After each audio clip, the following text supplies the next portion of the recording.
ଆସନ୍ତୁ ଆଜି ଘରେ ସହଜ ଉପାୟରେ ସ୍ୱାଦିଷ୍ଟ ମଟର ଛୁଇଁ ଏବଂ ଆଳୁ କଷାକୁ ତିଆରି କରିବା ବିନା ପିଆଜ ରସୁଣରେ।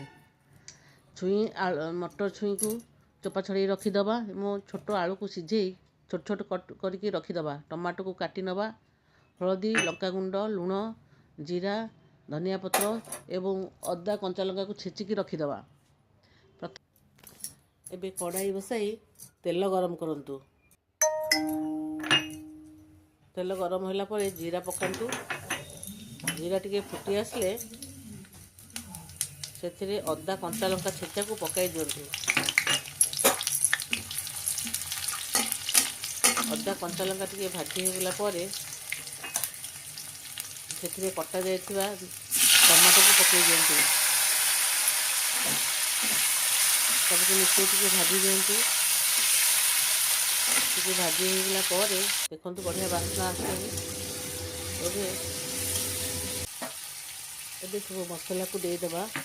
ହଳଦୀ, ଜିରା ଗୁଣ୍ଡ, ଲଙ୍କାଗୁଣ୍ଡ, ଗରମ ମସଲା ଗୁଣ୍ଡ ସବୁ ଦେଇ ଟିକେ ଭାଜି ନେବା।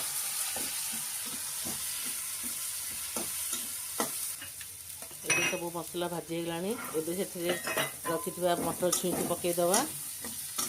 ମଟର ଛୁଇଁ ଟିକେ ଭାଜି ହେଇଗଲାଣି। ସେଥିରେ ପୁଣି ସିଝା ଆଳୁ କଟା ହେଇ ରଖିଥିବା ସିଝା ଆଳୁକୁ ପକାଇଦେବା। ମଟର ଛୁଇଁ ଏବଂ ସିଝା ଆଳୁକୁ ପକାଇ ଟିକେ ଭଲକି ରାନ୍ଧି ନେବା 2 ମିନିଟ୍ ପାଇଁ। ତାପରେ ସେଥିରେ ଲୁଣ ଦେଇଦେବା। ସ୍ୱାଦ ଅନୁସାରେ ଲୁଣ ଦେଇଦେବା।